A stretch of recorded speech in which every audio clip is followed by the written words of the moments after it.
mfano wa matendo ya upendo. Wacha nisome alafu usikize na waambie wa Mungu akusaidie ukazidi kutafakari zaidi, maana ulikuwa umeshasikia huo ujumbe kabla sijaeleza chochote. Ikawa zamani za waamuzi walipoamua, kulikuwa na njaa katika ikawa zamani za waamuzi walipoamua, kulikuwa na njaa katika nchi. Akaondoka mtu mmoja kutoka katika nchi ya Moabu, yeye na mkewe na wanawe wawili, na jina la huyo aliitwa Elimeleki, na jina la mkewe Naomi, na majina ya wanawe wawili Maloni na Kilioni. Watoto amjambo, usikie kama vile mnakuja kustarehe hapa, tunafundisha kwa darasani wewe. Wafurania Waefrathi wa Bethlehemu ya Yuda wakafika nchi ya Moabu, wakakaa huko. Akafa Elimeleki mumewe Naomi, na yule mwanamke akasalia na wanawe wawili, nao wakaoa wake katika wanawake wa Moabu, na jina la mmoja aliitwa Orfa na jina wa pili Ruth.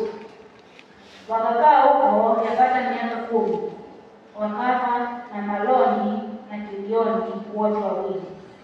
Na huyo mwanamke akawa amefiwa na wanao wawili na mumewe pia.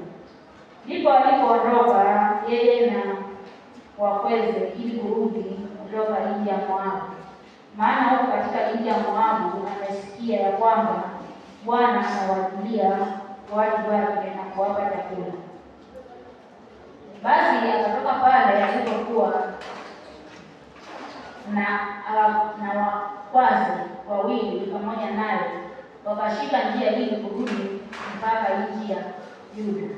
Kisha Naomi akawaambia wakweze wawili, nendeni sasa mkarejee kila mmoja nyumbani kwa mamaye, kwa Bwana na awatendee mema ninyi kama ninyi mlivyowatendea mema hao waliofariki na ninyi pia. Bwana na awajalie kuona raha kila mmoja nyumbani kwa mumewe. Andalaini hii kama una kitabu, kama una Biblia. Bwana awajalie kuona raha ndani kila mmoja kwa nyumba ya mumewe. Kisha akawaamuru nao wakapaza sauti zao kwa kadiri, wakamwambia, la sivyo lakini tutarudi pamoja nawe kwa watu wako. Naye Naomi akasema, enyi wanangu, mrejee, kwani kufuatana na mimi? Je, mimi ninao watoto wa kiume tena tumboni mwangu, hata wawe waume zenu? Enyi wanangu, mrejee, nendeni zenu, kwa kuwa mimi ni mzee, siwezi kupata mume tena. Kama ningesema natumaini, kama ningepata mume hata si usiku huu, na kuzaa watoto wa kiume, je, ningesubiri hata watakapokuwa watu wazima? Mngejizuia msiwe na waume? La sivyo wanangu, maana ni ngumu kwangu kuliko kwenu, kwa sababu mkono wa Bwana umetoka juu yangu. Nao wakapaza sauti zao wakalia tena, na Orfa akambusu mkwewe, lakini Ruth akafuatana naye akasema, tazama, shemeji yako amerejea kwa watu wake na kwa Mungu wake. Basi turejee wewe ufuate shemeji yako. Naye Ruth akasema, usinisii nikuache, nirejee nisikuachane nawe. Maana wewe uendapo utakwenda, na wewe ukaapo nitakaa. Watu wako watakuwa watu wangu, na Mungu wako atakuwa Mungu wangu. Pale utakapokufa nitakufa nami, na hapo nitazikwa. Maana nitazikwa. Bwana anitende vivyo na kuzidi. Ila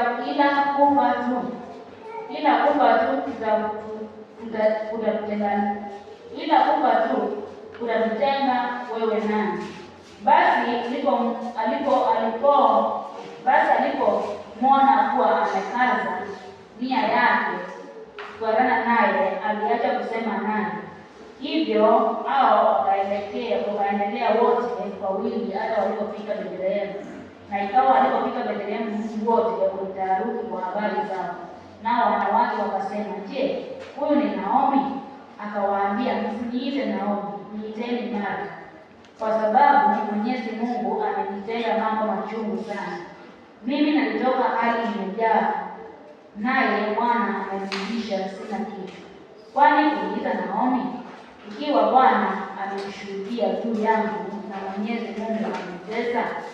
Basi Naomi akarudi pamoja na Ruthu Mmoabu mkwewe, ambao walirudi kutoka nchi ya Moabu, nao wakafika Bethlehemu mwanzo wa mavuno ya shayiri. Bwana Yesu asifiwe. Ukisoma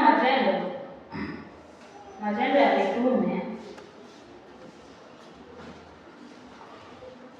Matendo ya Mitume 21, Matendo ya Mitume 21:14 mpaka Matendo ya Mitume 21:14 mpaka 14, Paulo anasema,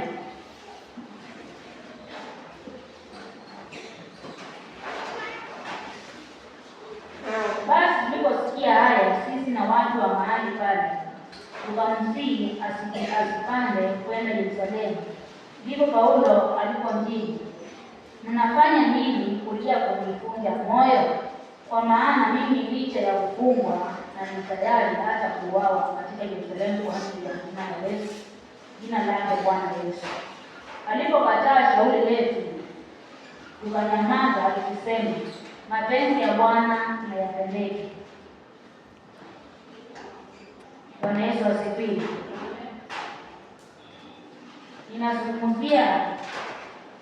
Ninazungumzia matendo yanayotokana na upendo. Asubuhi tulikuwa tunaongelea kuhusiana na upendo, na saa hii tutaongelea matendo yanayofuatana na upendo. Bwana Yesu asifiwe. Tumesoma tu story ya Ruth, ambaye Ruth alikuwa ni mkasa mwana wa mwanamke alikuwa anaitwa Naomi, na story ya Naomi umeisikia vizuri, kila kitu kijana mkubwa kujua na bwanake na watu wake wakaoa, watu wakakaa nao ni magumu bila kupata watoto, na wakaa bila watoto, na akawaambia waondoke warudi na kwao wakapata kwa wengine kuwaoa. Lakini kuna mmoja wao ambaye alikuwa na upendo wa kweli, upendo ambao haupungui chochote. Bwana Yesu asifiwe. Upendo usiopungua chochote, ambao ulikuwa ni upendo ulikuwa wa Ruth kwa ajili ya mama mkwe wake. Yeye Ruth, historia hata kama hakuna maelezo zaidi ya maneno aliyofanya katika ndoa yake, lakini kule kukataa kurudi kwa bwanake, kurudi kwao baada ya bwana kuwa hana watoto na kuandamana na mama mkwe, ni ishara ya kuonyesha ule upendo alioishi nao katika ile ndoa ulikuwa ni upendo ambao hauhitaji chochote, ambao hauna hesabu kwa jambo lolote. Ulikuwa ni upendo ambao hauna matarajio. Bwana Yesu asifiwe. Haina maelezo zaidi aliishi vipi kwa hiyo ndoa, lakini neno la Mungu linatuambia kwamba yeye alikataa kurudi kwao, na akasema, akaambia mama mkwe ya kwamba uniishi niache nikuache. Akamwambia, mimi na wewe ukahapo nitakaa, na wewe uendako nitaenda, na Mungu wako atakuwa Mungu wangu, pale utakufa nitakufa, na hapo nitazikwa. Ni kumaanisha alikuwa hana matarajio yoyote kutokana na upendo aliokuwa nao. Bwana Yesu asifiwe. Maana wakati ule neno la Mungu, wakati ule si makutana na neno la Mungu, wakati ule sheria ilikuwa ni mwanamke, kwa mfano vile nimeolewa, mume wangu akifa, sheria ilikuwa niolewe na ndugu yake, awe ni mdogo ama ni mkubwa. Yule atakayekuwa available ndiye atakayekubali kama mke kwa ajili ya kuendeleza kizazi cha mume wangu kama sijazaa watoto. Sasa hapa watoto ule hao waume wote wawili walikuwa na wake, lakini hao waume wote wawili pia wanakufa na waje hata watoto na watoto zao. Na kawaida vile hakuwa na mdogo mmoja ambaye alisema kwamba atakuja kumuoa Ruth. Ruth alikuwa anajua kwa hakika ya kwamba ninaenda na mama mkwe wangu, lakini huko sitarajii mume, na huko sitarajii kwamba nitazaa, maana Naomi hana mtoto mwingine. mwingine wa kiume na hana mtoto yoyote. Kwa hiyo alikutana na Naomi bila kuwa na matarajio yoyote. Yeye kile alikuwa tu anajua ni kwamba upendo wake wa Ruth kwa Naomi ni ule wa mwanzo ambao alimpenda alipoona kijana yake. Hakusema ya kwamba nitaishi aje ama huko anakoenda. Hata wakati alikuwa anajua Naomi anarudi kule kwao, alikuwa anarudi huko hakuna makao, maana kule ile ndio alikuwa ametoka miaka mingi iliyopita. Lakini wanarudi pasije waendako.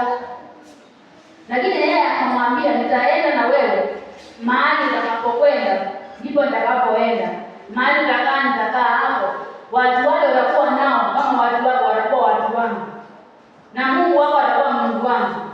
Ukifa nitakufa na ukisifa nitasifa hapo.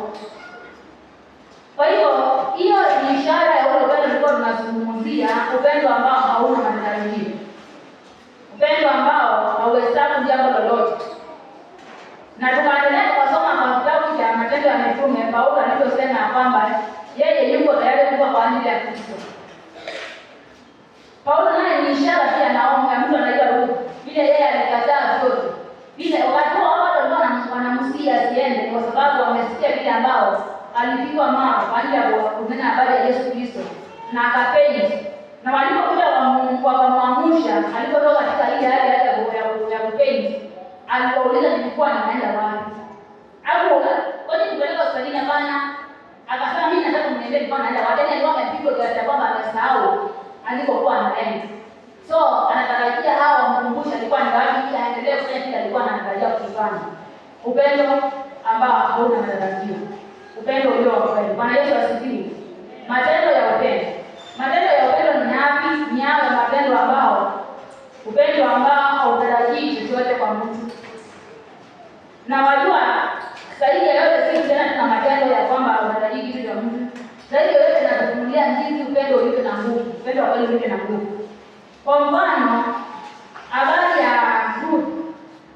Ruth alipopatana na mke wake walipoenda kule nje walikuwa anaenda. Walipofika kule kulikuwa bado hawakuwa na mahali ambao wamepanda chakula yao, ili wanasema kwamba hivi hakuna chakula. Hapana. Hawakuwa na biashara yoyote ya kuwapatia chakula, ya kwamba wanafanya biashara wapate chakula, hapana.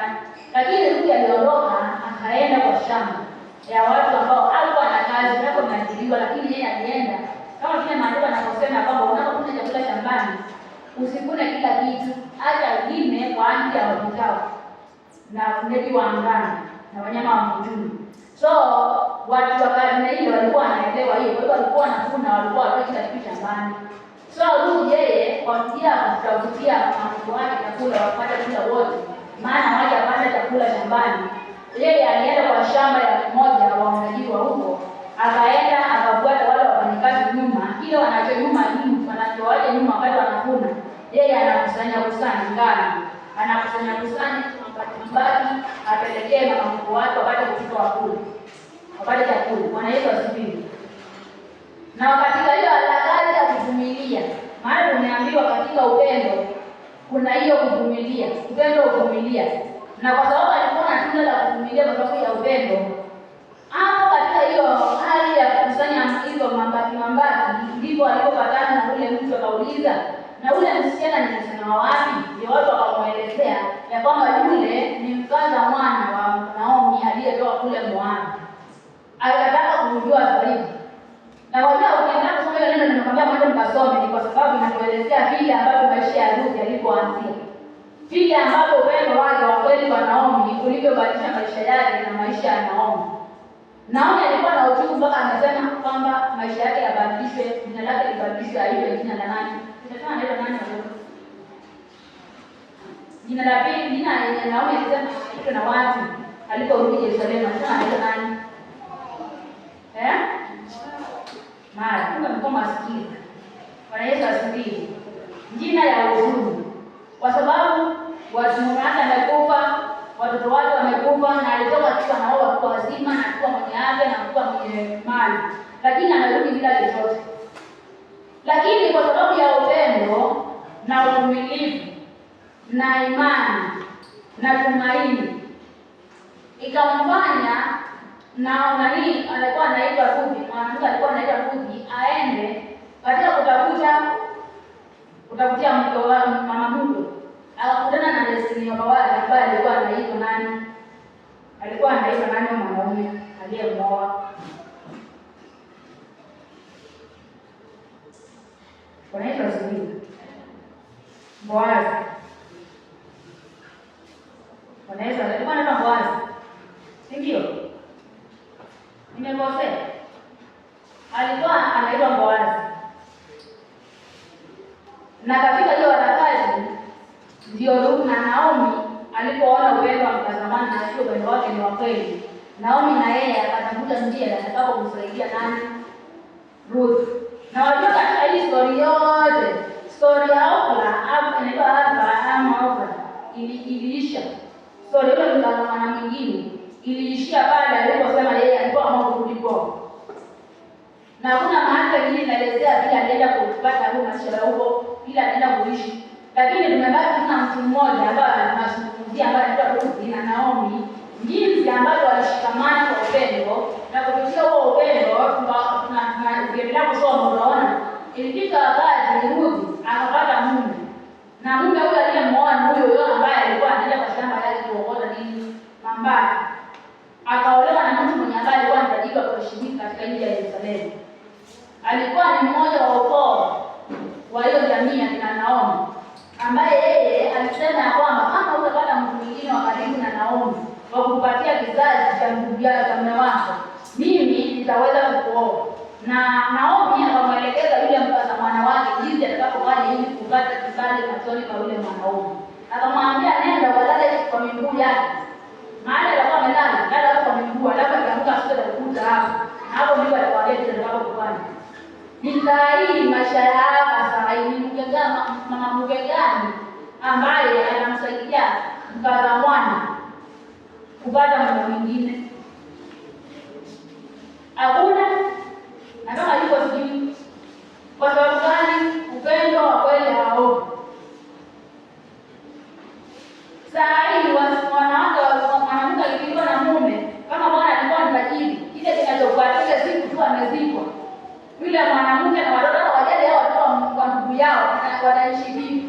Hata wajali kwamba at least mtu wangu amekufa lakini kichwa chake kimebaki, ni faraja kuu, ni tumaini kuu limebaki hapa.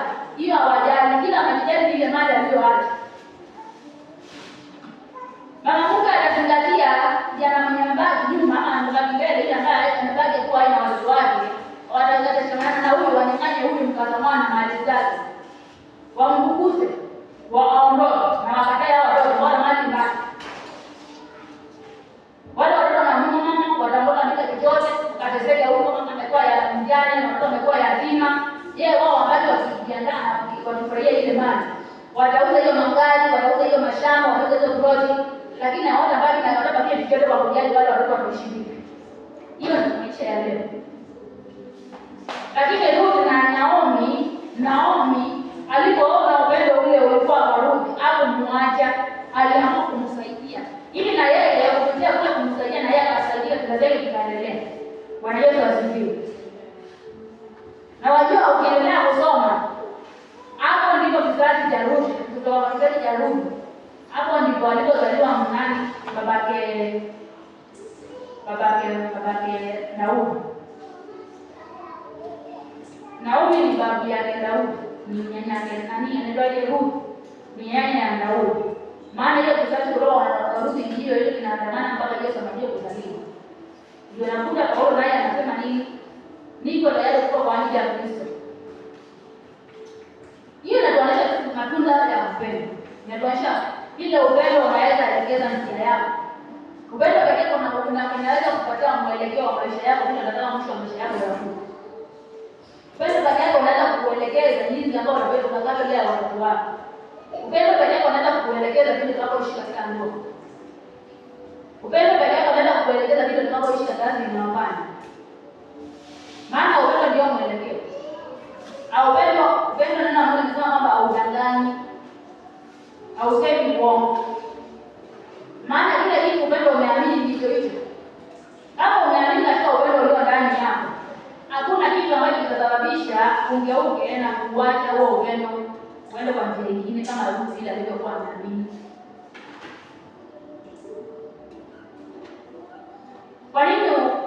Kwa nini upendo unakuwa wa kusaidia? Kwa mfano wanapenda mtu sana na umeona kwamba huyu atapotea. Na kwa vile anapotea na kwa vile ambavyo kupitia huyu mtu uhusiano unaenda kuharibika. Kile kinachosukuma upige magoti na kuomba ni upendo. Wewe unaposukuma kwa magoti uombe Mungu kuhusiana na suluhisho ya hiyo hali ambayo uko nayo. Suluhisho ya hiyo shida ambayo katikati yenu. Kile kinachosukuma ufanye hiyo suluhisho kwa Mungu ni upendo. Anaweza asifiwe. Na matendo peke yake kama yaliyokuwa ya Ruth ndio yatakayodhihirisha upendo wa kweli. Je, wewe unaweza sema kama mimi nitakuwa Mungu wako atakuwa Mungu wangu? Je, wewe unaweza sema watu wako watakuwa watu wangu? Wewe unaweza sema watu wako watakuwa watu wako? Je, unaweza sema mimi hapa si wako?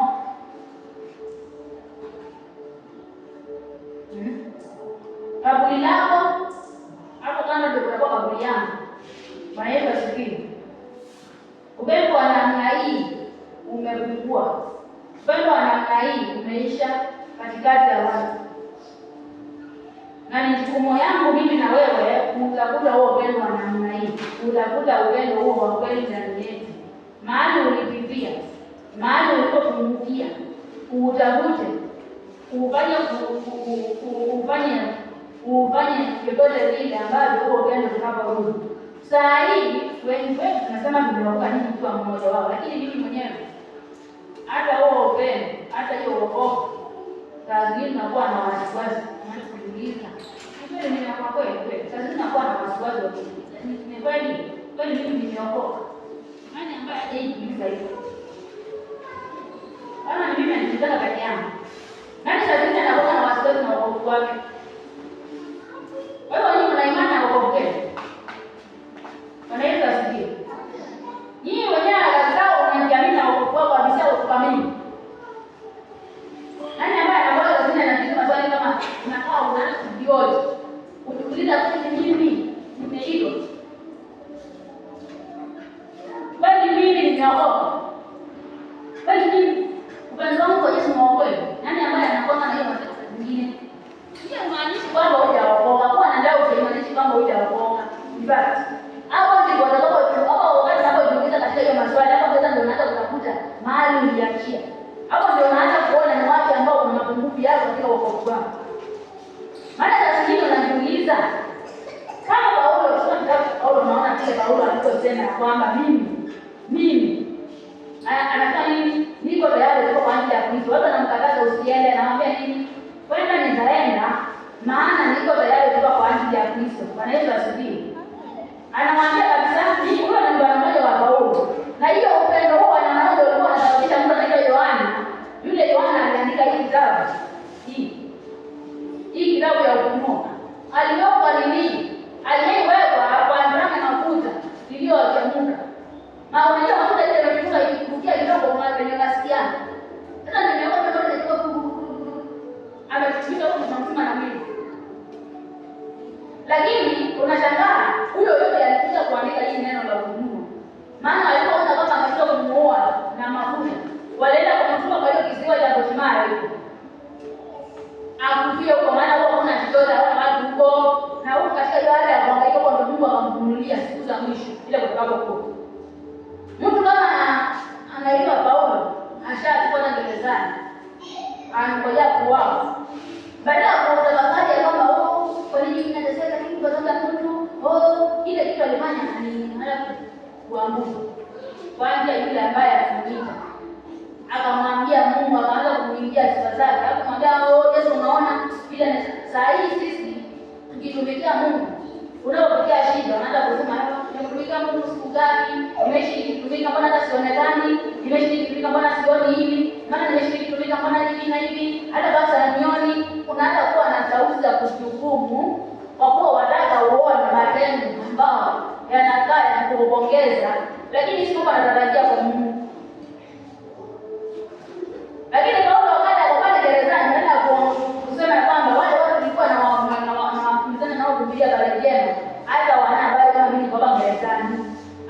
Maana yanaonyesha kama kuna mtu alikuwa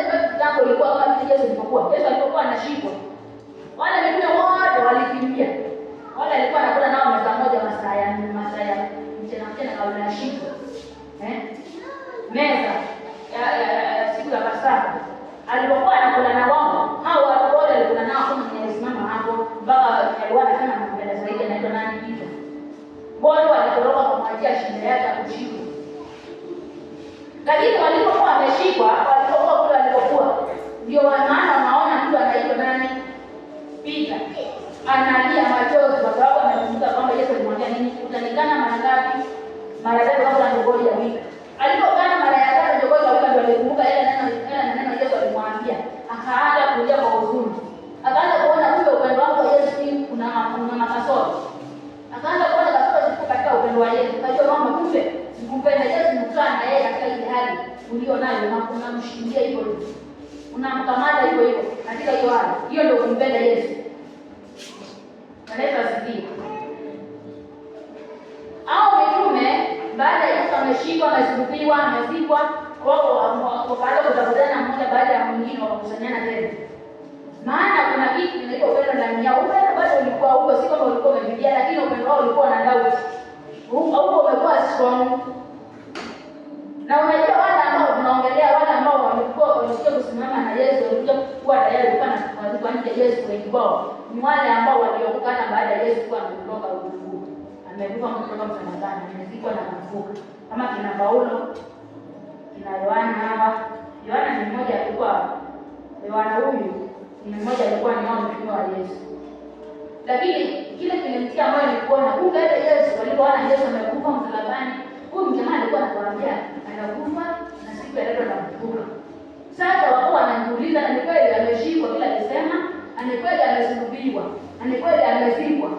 Wakawa sasa ndio wanangojea waone ni kweli atafufuka. Ndio maana akaenda akakuta Yesu amefufuka, akaja kuambia habari Yesu amefufuka. Ndio wakakumbuka ile nani alisema kwamba nitafufuka baada ya siku 3. Ndio wakajua kumbe huyu jamaa alikuwa sana upendo wa uongo, ni kweli amekufa kwa ajili yetu, amefufuka kwa ajili yetu. Na wale walioamua kushika neno la Mungu, wale walioamua kushika ule upendo, ndio hao wanaambiwa habari zao kwa Biblia, waliokuwa tayari kwa ajili ya Yesu Kristo.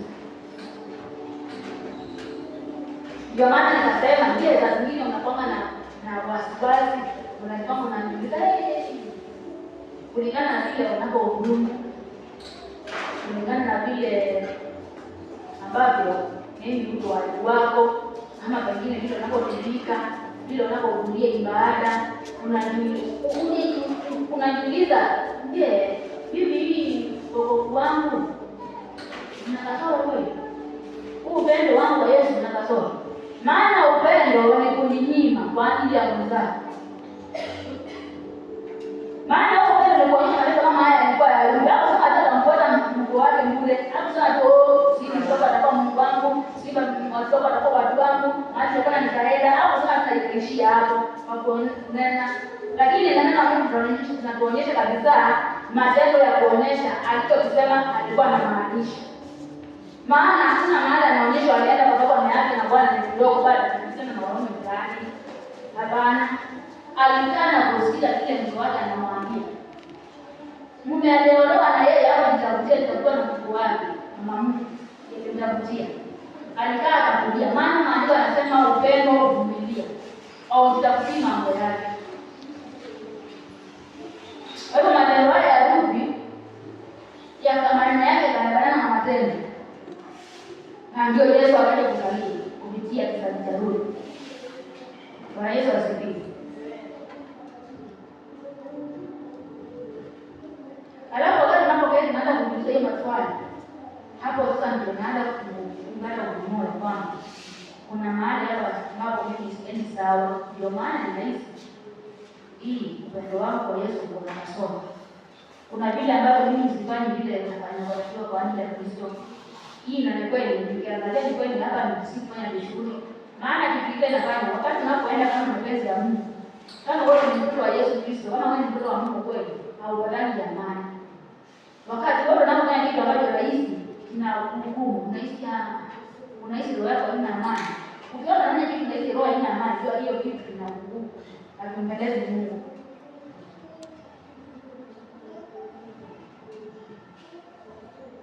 Unapoacha njia, utaelewa unaacha njia ya kwanza, upendo wa Bwana. Mungu anasema kwamba nini kinataka kujenga na upendo wa Kristo.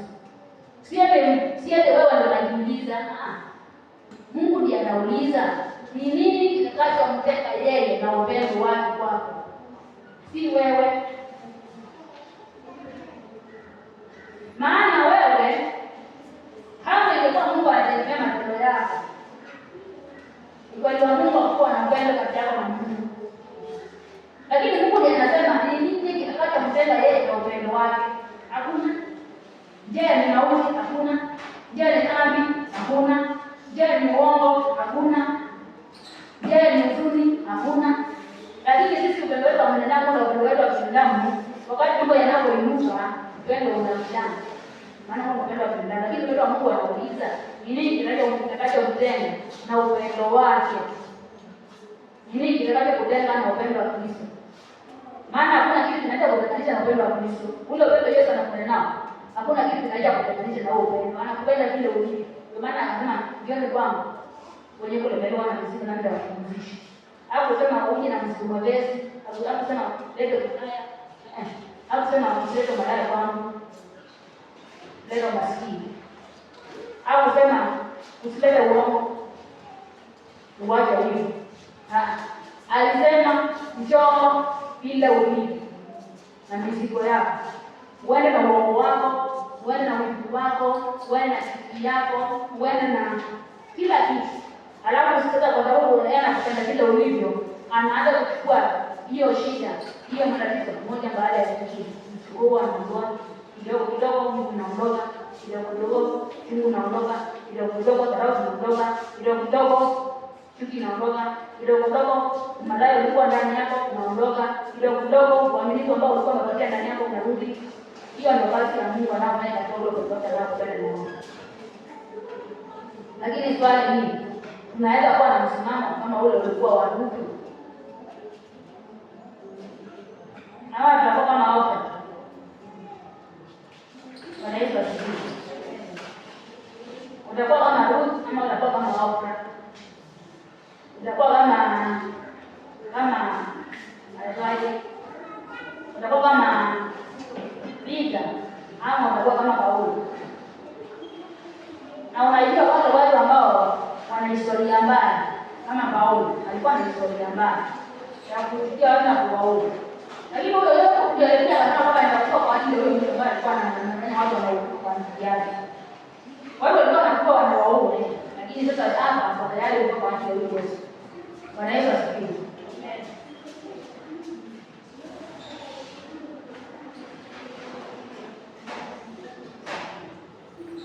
Mahali kuliko na upendo maendeleo hayatakosekana.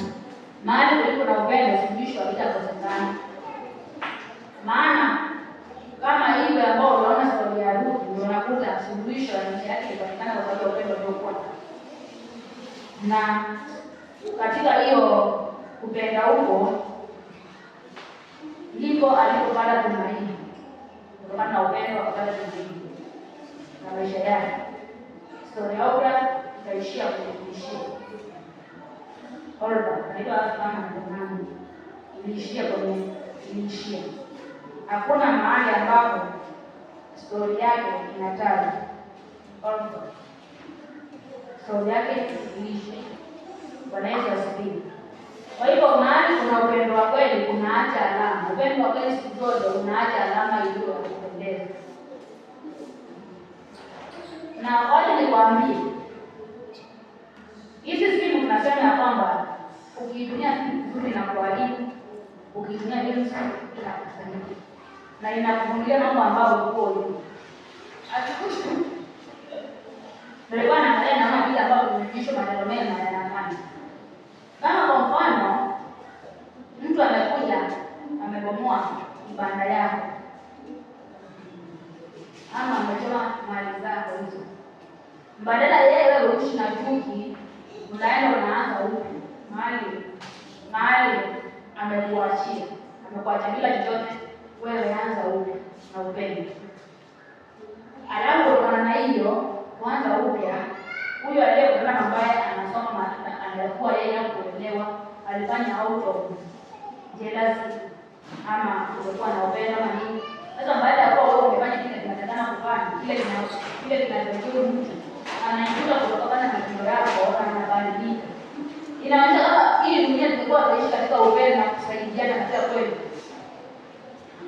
Hakungekuwa na ni kitu ambacho ni kama vile wanaona maua ya roses mahali hapa ile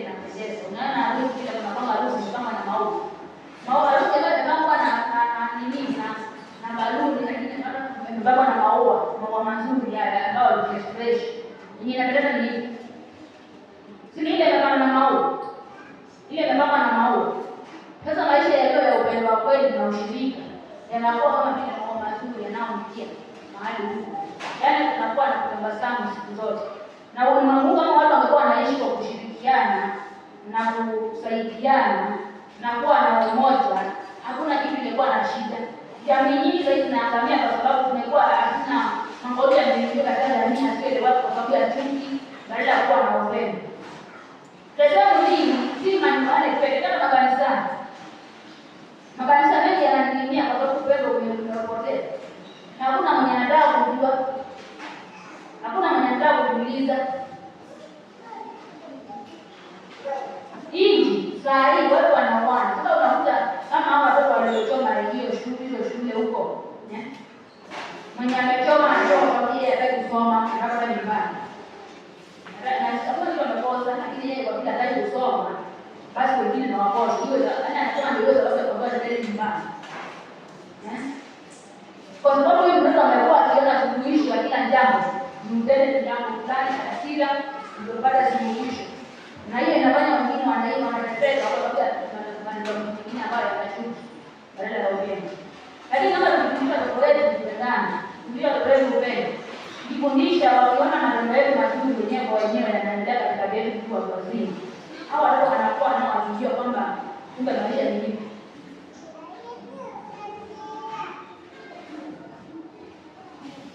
Usiruhusu jambo lolote lisizidi upendo ulio ndani yako. Usiruhusu wale wote lisizidi upendo. Unaporuhusu mambo mengine yazidi upendo, wivu uzidi upendo, chuki uzidi upendo, baada ya upendo Mungu. Yaani maangamizi ndivyo yanavyoingia. Na Mungu akae mahali hakuna upendo, kusema ukweli. Ndio maana Mungu anasema kama hata kama ukifanya jambo gani, hata kama wewe tajiri usikie maskini unakuwa kama hiyo kwa Mungu. Maneno yako yana msaada wote. Tunaita usikie. Kwa hiyo maneno yale ambayo yanaonyesha upendo ni maneno ambayo yanasema bila kuwa na matarajio. Unapenda mambo bila kuwa na matarajio. Yaani usio na matarajio kama unatenda hivi unafanya hivi. Hiyo ndio maneno ya upendo. Yale yaliyokuwa na Mtume Paulo na yale yalikuwa na Mtume Petro. Wanaisha sisi.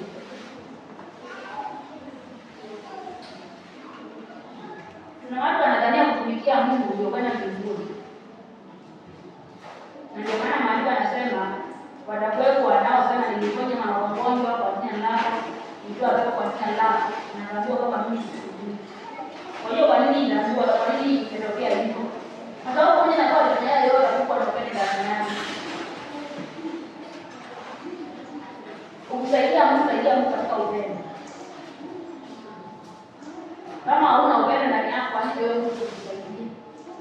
Kama unasaidia Mungu kwa matarajio kwa ajili ya yeye kwa maana tunazungumza.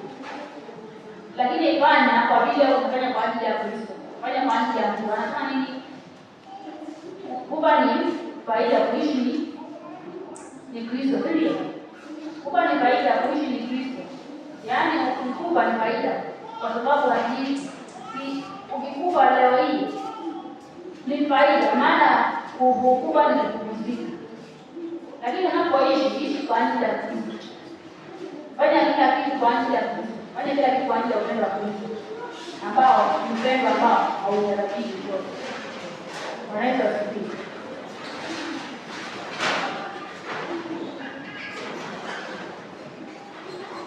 Wao. Kama katika mikono ya Yesu Kristo na kuimana kukuza siku ya leo. Nasema Bwana ni asante kwa uaminifu wako na upendo wako. Asante kwa sababu unasikia na upendo. Na wewe unajua kwa nini unasikiza kunena juu ya upendo. Umeona kwa maneno ambayo yanayodumisha upendo kama yale yalikuwa na Ruth na Paulo. Kuna maneno mengi ambayo mnayafanya ili yana upendo na thamani yake. Na wewe unaona. Kuanzia leo Bwana naomba utusaidie kuishi kwa upendo wa kweli, kushirikiana kwa upendo wa kweli, kusaidiana kwa upendo wa kweli. Na Mungu, upendo huu ndio utakao kusaidia kuona wewe Yesu. Maana wewe unapenda Mungu utakuwa na msaada. Umejilinda bure bila kuwa na mambo mengine. Umejitetea bure bila kuwa na mambo mengine. Umetupa hali njema bure bila kuwa na mambo mengine. Umebariki kizazi chetu bila kuwa na mambo mengine. Nasi Bwana tupatie kutumikia ndani ya hiyo. Ukijua kwamba mapenzi yako kutubariki. Mapenzi yako kufanyia yale mema unayofanya. Kwa upendo ulio nao ndani. Nao ulio nao kwetu. Asante Bwana, asante Mfalme, asante Mungu mwenye, maana unajua yote na unafahamu yote. Roho unajua yote, lakini jambo nani katika mbele zako. Ninaombea roho ambao wako hapa, maana leo hapa bure. Katika roho zetu kunaweza kuwa kuna maneno tunafanya basikiwa na upendo. Tunaweza kuwa tunajifanya kama tunapenda wengine, lakini tunawapenda. Tunaonyesha tu kwa macho, tunaonyesha tu kwa uso, lakini mioyoni hakuna upendo. Naomba Bwana kwa mioyo yetu na kuweka upendo wa kweli. Tukamimina upendo wa kweli kwetu. Tukapendane kwa ukweli. Tukashirikiane kwa ukweli. Tukazungumziane kwa upendo wa kweli. Tukanene kwa upendo wa kweli na jina la Bwana tunasema. Tokea sifa maana wastahili. Ni katika jina la Yesu tunaomba.